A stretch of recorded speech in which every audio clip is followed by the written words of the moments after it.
Do you think India would grow suspicious of the US in the future, considering how Washington has disregarded India's sensibilities? I don't think anything that's happened in the last 4 weeks changes the trajectory, the broader trajectory of the India-US relationship. They both need each other for a variety of reasons. America only tends to get involved if it feels things are going to become too big from a nuclear standpoint. Now, again, we don't know how much of this is true, but I'm just portraying what we know of the American sentiment here. Do you think that Trump may use this ceasefire claim in driving a hard bargain when India discusses tariff with US? I don't think so. We know this from Ukraine. We know this from the Middle East. So the idea of playing peacemaker in South Asia delighted him. What we are seeing in the way in which he has first escalated tariffs and then de-escalated them is that he is looking for ways and off-ramps to tell the American people that you were being ripped off by all these foreign countries and I have fixed the problem. Do you think that there is a sense of betrayal in the Modi administration that Trump announced ceasefire first before India and Pakistan could do that, and hyphenated, as you said, US hyphenated India and Pakistan? I wouldn't see it as a betrayal. This is Trump acting exactly as you would expect him to act. In your article, you said that jingoistic media may have contributed to off-ramp. Why do you say so, that misinformation might have helped in de-escalating the situation? For Pakistan, why does the military have so much control over your country? And for India, why did this attack happen in Pahalgam? What security lapses caused it to happen and caused 26 civilians to die? And second, what have you achieved from May 7? What objectives were truly achieved? If these objectives don't prevent further attacks, should tough questions be asked? I mean, it seems that the media on both sides are working in the national interest rather than looking at the facts. How do you define the national interest? Do you define the national interest by saying everything is okay, there's no problem here? Or do you define the national interest by saying, let's put out the truth, let's ask tough questions, and let's have the people decide? And I think that's an important question for journalists on both sides to ask themselves. What is our role? People in both countries, there were celebrations in India, in Pakistan. Which side do you think has an upper hand in this latest confrontation? India caused more damage than Pakistan did, but both inflated their claims. According to the New York Times, the people on both sides suffer, which is always the case with war. Welcome to Newslaundry interview. I am Shiv Narayan Rajpurohit. My guest today will break down the diplomatic gains and losses for India after Operation Sindoor, alleged US mediation for a ceasefire and its impact on India-US relationship, Modi's new doctrine on what is considered an act of war, and much more. My guest is Ravi Agrawal, who is the editor of US-based Foreign Policy magazine, an expert on US foreign policy, and former Delhi bureau chief of CNN. Mr. Agrawal, welcome to Newslaundry interview. It's a pleasure to be with you, and please call me Ravi. Yeah, Ravi, I'll start this interview by asking that the Pahalgam, the Operation Sindoor started in India's response to Pahalgam attack, terror attack. And after that, on May 10th, so the precision strikes happened on May 7th, 3 days later, when India and Pakistan were going at each other with missiles and drones. All of a sudden, the US President Donald Trump comes on Truth Social and announces a ceasefire mediated by the US. Pakistan has more or less welcomed US mediation, but India has contradicted Trump, saying it is opposed to a third-party mediation in its disputes with Pakistan. Considering these claims and counterclaims, do you think India would grow suspicious of the US in the future, considering how Washington has disregarded India's sensibilities? It's a great question. So if I may, I just want to make one caveat. I'm sitting in New York. There is a a lot of conflicting narratives by the three governments involved, also by their three respective media. And I want to be very honest and humble about what we know and what we don't know. So even now at this moment, there are several things we don't know. And we're still in the process of triangulating the truth. And historians may have a better attempt at being able to do this. On your question, there is no doubt that India, as an economy that is 10, 11 times bigger than Pakistan's, has long tried to dehyphenate itself from Pakistan, and successfully so, and to not internationalize two things. One is the issue of Kashmir, and two is any disputes it may have with Pakistan, a conflict, for example. It has succeeded in that largely. It has also succeeded in the last 25 years or so in drawing closer to the United States. I'll tell you, in Washington, most things Democrats and Republicans don't agree on. They do agree on a closer, tighter relationship with India. I don't think anything that's happened in the last 4 weeks changes the trajectory, the broader trajectory of the India-US relationship. They both need each other for a variety of reasons. People often cite the balancing of China. People often cite the fact that these are two large democracies, which, by the way, are hewing closer together on defense ties, on technology, on a range of other issues. So I don't see that broader trajectory changing. What happened in the last week, I think from a US perspective, it's important to contrast what Vice President J.D. Vance said to Fox News in an interview. He said, what's happening between India and Pakistan is none of our business. In many ways, that is the instinctive America First response to anything between India and Pakistan. Between when he said that statement and when Trump posted his message on Truth Social, something happened. We don't know exactly what that something is. What we do know is that India was in the process of some advanced strikes on Pakistani territory. We know from satellite imagery that there were a couple of strikes on the Noor Khan Air Base runway, which is not too far from Pakistan's military headquarters and also nuclear command center. This is where things get a little fuzzy. There is a sense that on the American side, there were fears that things were getting too close to comfort on the nuclear dimension, not regarding Kashmir, but on the nuclear dimension. And that was why Marco Rubio, who's Secretary of State and National Security Advisor, got far more involved than he had previously. And also J.D. Vance picked up the phone and called Prime Minister Modi. They had just met a few weeks ago in Delhi. That escalation of interest on the American side is likely only because of the nuclear issue. And if you look at history, every time the United States has gotten heavily involved, 1999 with President Clinton, 2001-2 with Colin Powell and Richard Armitage, who were constantly in the region. And this is post 9/11 when they didn't really want to be in India, but they kept coming in. All of that has to do with nuclear fears. And again, 2019, Mike Pompeo was Trump's Secretary of State. He has written that the world doesn't know how close we got to a nuclear exchange. And that's why I was up all night dealing with both sides. This history tells me that America only tends to get involved if it feels things are going to become too big from a nuclear standpoint. Now, again, we don't know how much of this is true, but that is, I'm just portraying what we know of the American sentiment here. Right, but I mean, you were saying that the Democrats and Republicans both agree on one thing, that they want to have closer ties with India.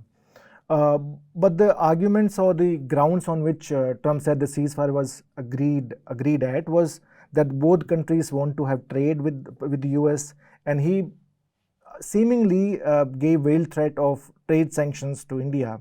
that if you want to do trade, you have to stop this war.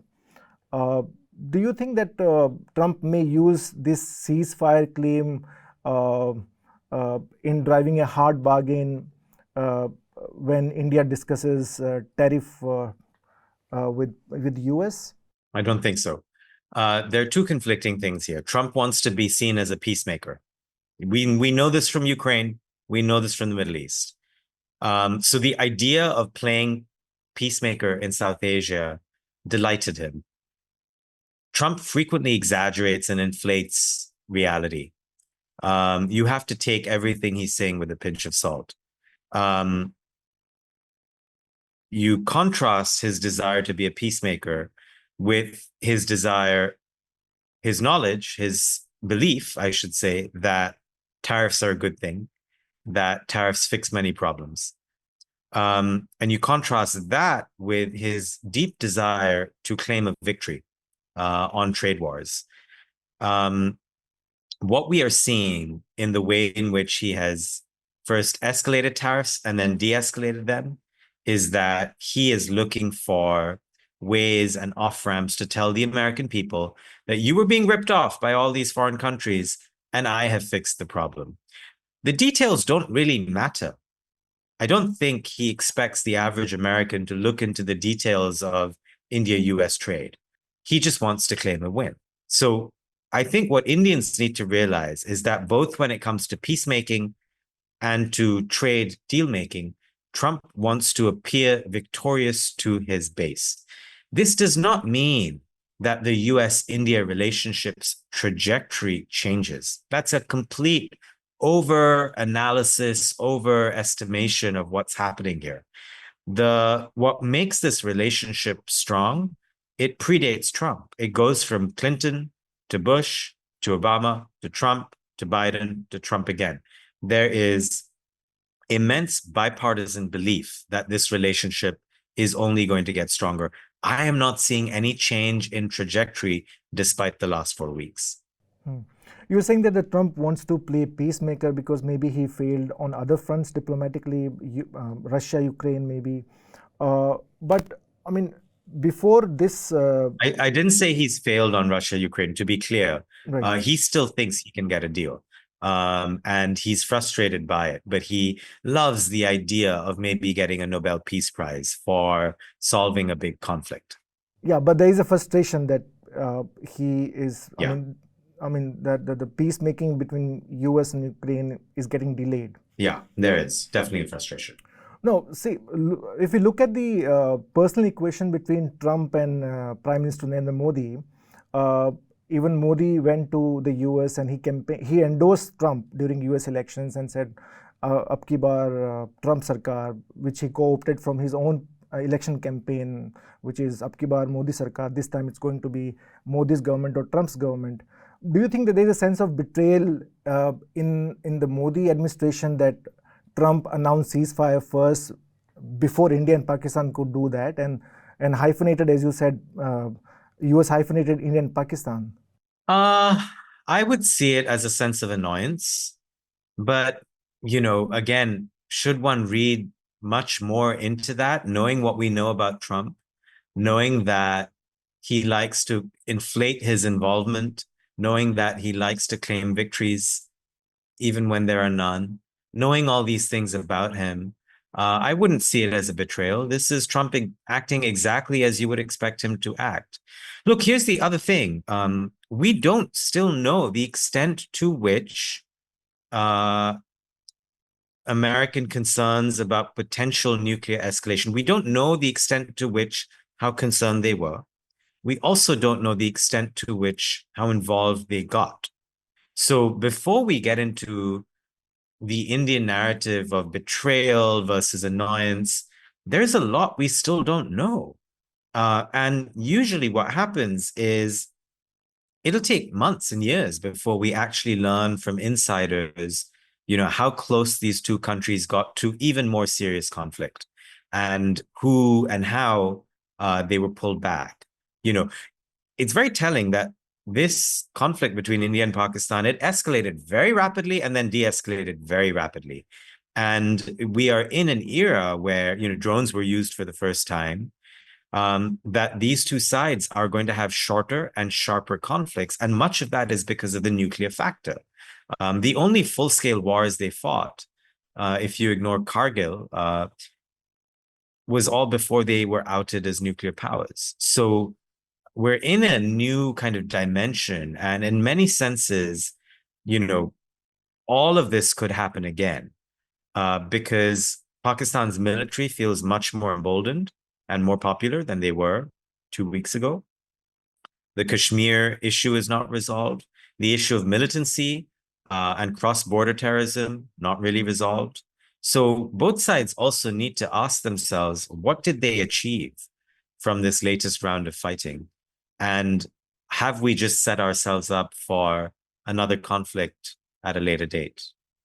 Yeah, that brings me to the question of uh, if these strikes would work as a deterrent towards terrorism coming from Pakistan, because Modi in his speech said that any act of any terrorist attack from Pakistan or any terrorist sponsored by Pakistan would be considered an act of war. So these precision strikes, do you think that will create that will be seen as a deterrent by Pakistan, or do you think there is a long way to go? So let's be clear about one thing. The Pahalgam attacks, which were awful, horrific. It was terrorism. It was barbarism. We still don't have clear proof that the militants came from Pakistan or were funded by Pakistan. It is highly, highly likely that that is the case. History suggests that that is almost certainly the case. But we have to open up a window of some possibility that it could be domestic. I'm just saying that because until you see proof, as a journalist, I have to operate on proof. I have not seen that proof. And governments don't always act on proof, they act on interests. We know this from the history of the world.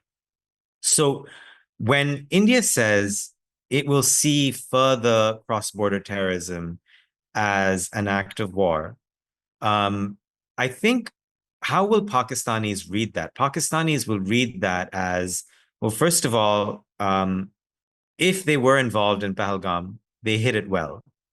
They're going to keep reminding the world that there wasn't proof that was shown internationally. B, it is clear that if there is Pakistani military sponsorship of militant groups, which we know historically there has been,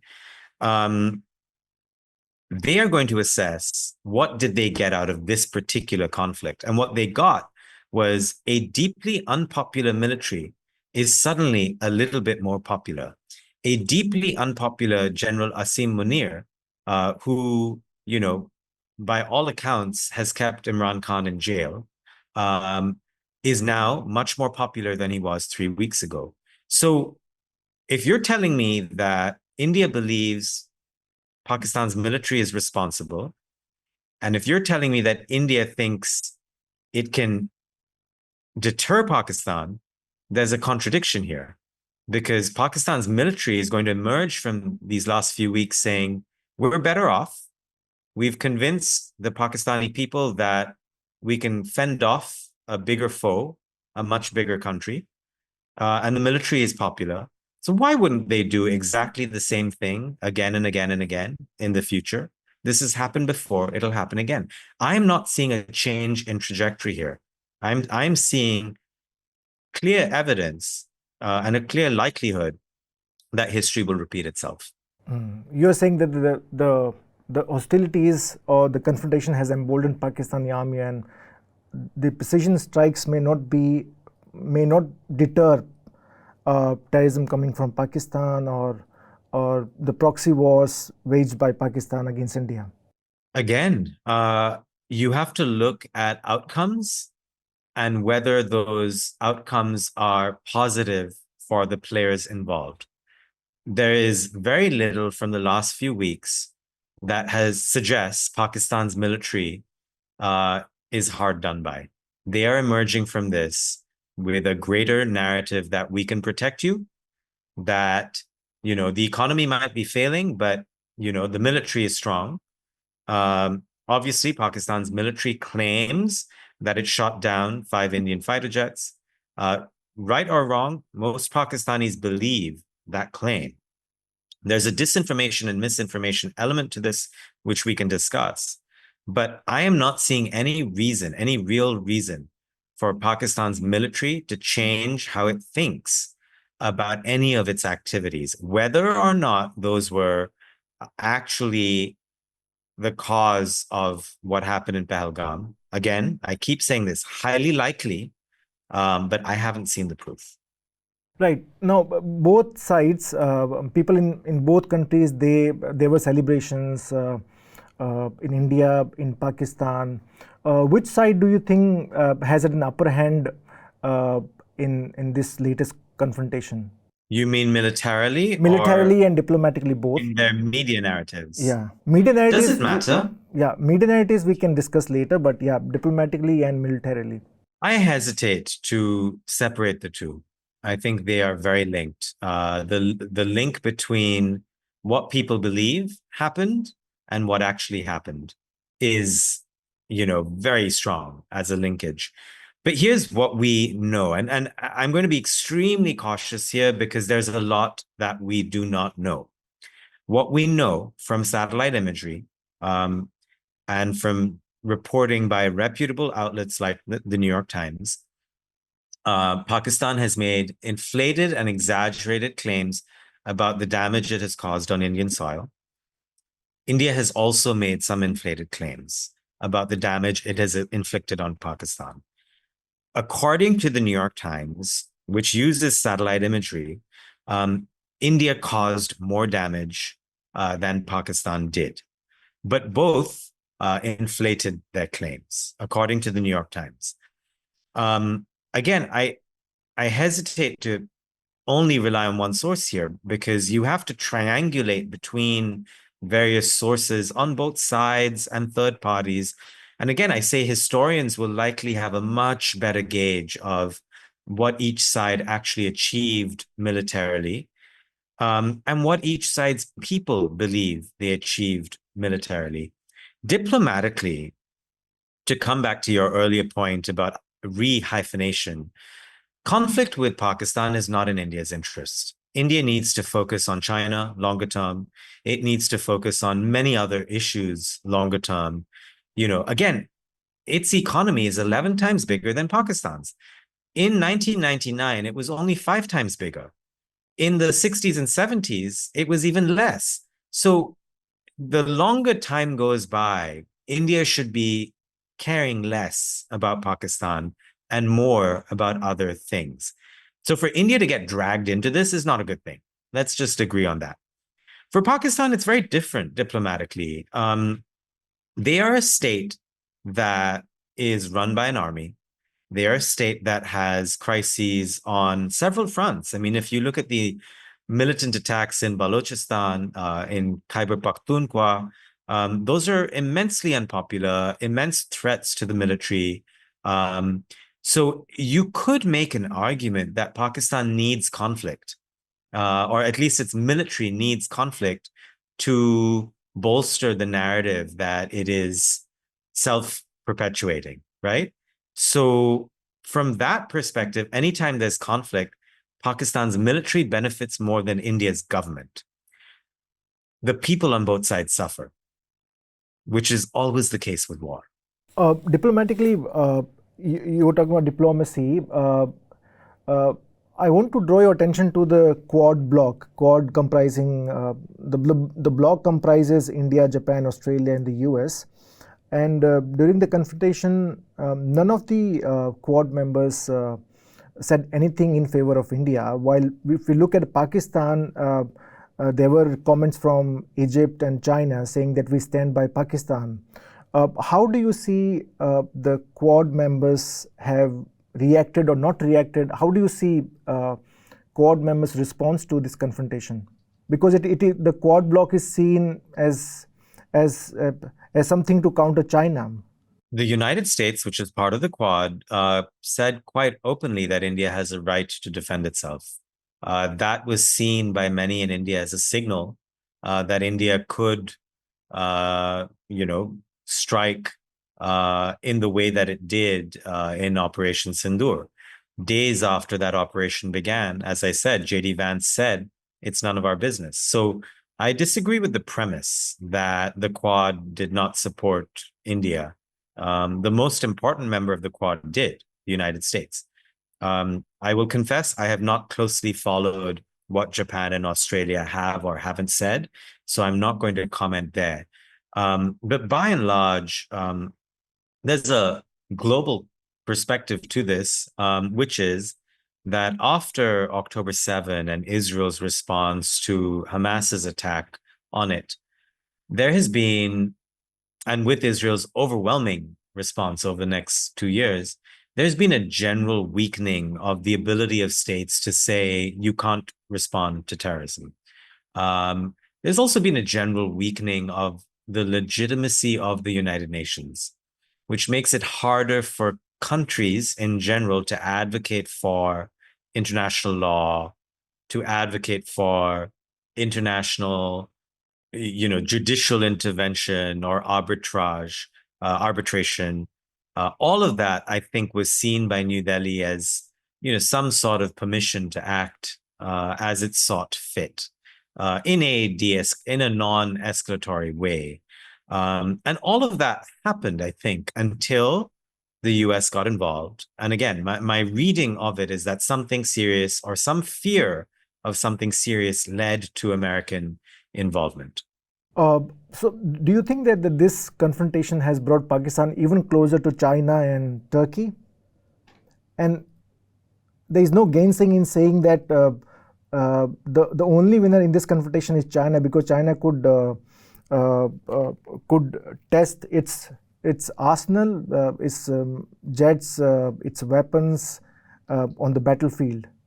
You could say so. Geopolitically, yes, China got to test its J-10 aircraft, which by and large emerged creditably, but its defense systems did not emerge as creditably. So it was some useful operational data for China. Geopolitically, were India to be distracted by Pakistan further, that is perhaps to China's longer-term advantage. Were China to have either designs on its border with India, or were China to be worried about India's longer-term trajectory, this would likely have made it feel better. Turkey is a bit more tricky. Turkey is a NATO ally, a NATO member, but it is also looking to make money out of defense and arms sales, and is likely to sell to the highest bidder. There is some ideological affinity with Pakistan, but I would hesitate to say it is too strong for it to see this conflict as necessarily one that it gained much out of. But the defense sales element of war is very interesting because it's clear that there are some major players emerging. And it is, of course, in their interest to advocate for higher defense spending. And the biggest advocate of higher defense spending, of course, is the United States, which is pushing all of the European NATO members to dramatically up their defense spending. Right. I have one question regarding how do you assess India's foreign policy under Narendra Modi government, and especially in view of the latest confrontation with Pakistan. Do you think that the Indian foreign policy, India has emerged bigger and better on global platforms, or India has, or there's been a setback after May 7th confrontation with Pakistan? Look, I'm a longer term thinker on these issues. I don't think May 7 represents a massive setback. I see it as a blip on a longer trajectory. I think by and large, under Prime Minister Modi, India's foreign policy has become more muscular, the phrase strategic autonomy is often used. It is more a la carte, picking and choosing where it wants to deploy interests, whether they're diplomatic or military or political. Certainly more allied closely to the United States than ever before. All of those things broadly are plays to New Delhi's advantage in the global climate. For New Delhi to be able to dramatically up purchases of Russian fuel after the war in Ukraine without incurring wrath from the United States or Europe is a diplomatic victory. Now, there are moral elements to this that one could bring up. Is India facing a soft power loss because of the allegations that it conducted extrajudicial killings in Canada or attempted to do so in the United States? Is India facing a soft power loss because it is seen as a massive purchaser of Russian fuel?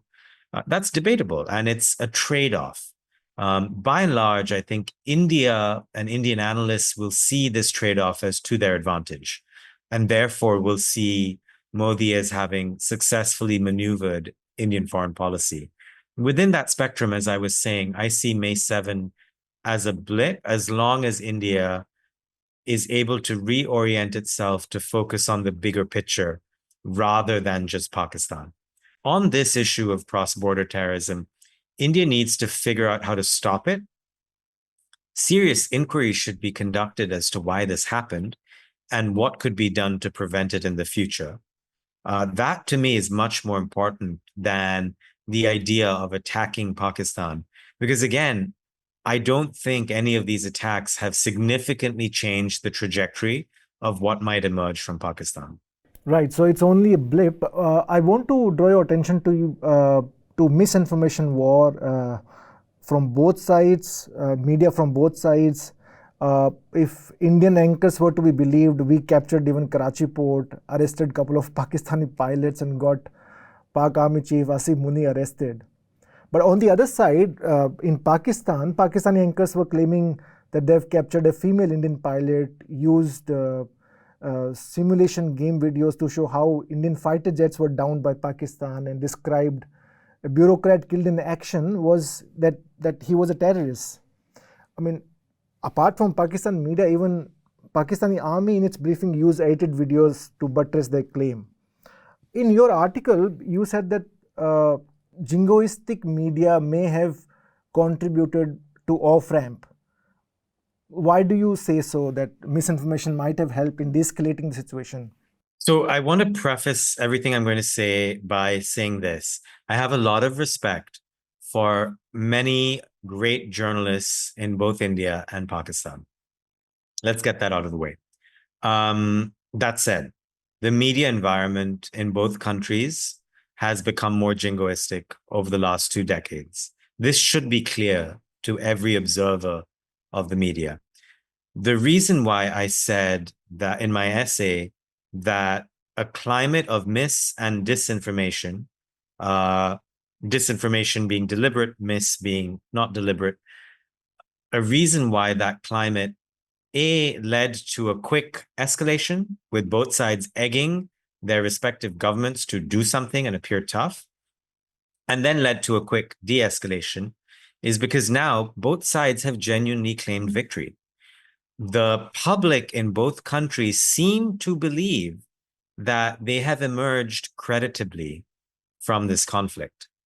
And that is not a bad thing. And I predicted this to a degree when I said that we need off-ramps.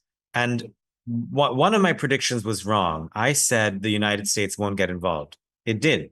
I was wrong. But the other element was correct. I said mis and disinformation would allow the media and the government on both sides to inflate their claims of success and to obfuscate any details of their losses. That is exactly what has happened. So, of course, India did not bomb Karachi's port. India did not capture General Munir. And these were claims that were retweeted by very well-known journalists with giant platforms. And on the Pakistani side, many of their claims were also completely inaccurate, whether it is people saying that, Pahalgam was a false flag operation, of which there is no proof, or many other false claims made by the Pakistani side. I will say, however, the Pakistani claims of shooting down Indian fighter jets, this is one claim where there might be some truth to it. Indian officials to the New York Times, for example, have admitted that not all of their fighter jets are intact, although their pilots have come home. French intelligence told CNN that it has knowledge of at least one Rafale being shot down. These are claims and details that are not being widely reported in India. So, this is a messy climate where the media on both sides feels a need to join their governments in hiding some of their potential losses, real or not, and exaggerating some of the claims of what was achieved. By the way, without asking two sets of tough questions, enough.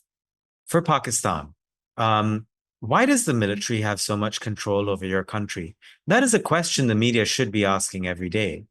And for India, why did this attack happen in Pahalgam? What security lapses caused it to happen and caused 26 civilians to die? And second, what have you achieved from May 7? What objectives were truly achieved? And if these objectives don't prevent further attacks, should tough questions be asked? These are important questions that I think the media on both sides should be putting forward to their respective governments and to their people, who should also be asking tough questions of their governments. This is how democracy works. You air out tough questions, and then you hope that that leads to tough debates, which leads to better policymaking. And I say this sitting in New York, I am not sure that the United States is a good example of that either. So the media here too has had important failings in the last decades. If you think of the Iraq War and the media's failure to adequately question the American government. So I am not, in my points here, I am not saying that one media is better than another. I'm making a normative case for tougher media and for better informed publics. Right. On the question of whether India lost the fighter jets in the dogfight or in the crisis, the Indian Army has neither acknowledged nor admitted. They said that losses are bound to happen in combat and all pilots were safe. Mostly, this story has come from the foreign media publications. Indian media, as far as I know, has not even explored this subject, like how many fighters were downed by Pakistan. So this is a matter of concern that, it seems that the media on both sides are working in the national interest rather than looking at the facts. But is that the role of the media, to act in the national interest? And I would argue that, how do you define the national interest? Do you define the national interest by saying everything is okay, there's no problem here? Or do you define the national interest by saying, let's put out the truth, let's ask tough questions, and let's have the people decide? And I think, that's an important question for journalists on both sides to ask themselves. What is our role? Right. My final question, Ravi, to you is, should India be wary of the Trump administration in matters of strategic security and counterterrorism? Because you've said that, not said, but there is a sense among people who look at security issues, foreign policy, saying that Trump is unpredictable, he can't be relied upon. How do you see it? Trump is unpredictable. Yeah. Trump cannot be relied upon. Yeah, and Trump should not be taken at face value. This is also true. Just ask the Europeans. Ask any longtime ally of the United States how that's turned out for them. So, look, Trump, if you have to define his foreign policy, it is mostly defined by what he calls America first. America acting in its immediate short-term interests, whether or not those interests collide with global values, norms, rules, treaties. And the second thing is, Trump is very focused on private gain. And so I think Indian strategists should keep that in mind as they deal with the United States. But most of all, take the longer term view. It is in America's longer term strategic interest to be quite closely allied with a country like India. And I think that is, the longer term takeaway and trajectory that was true 10 years ago, and frankly, will be true 10 years from now. However, the events of the past 2 weeks play out, that trajectory is not changing to my mind. Right, Ravi, thank you so much for joining us. And we are extremely grateful to you that you could cut through the clutter and break down everything for us. My pleasure. Thank you.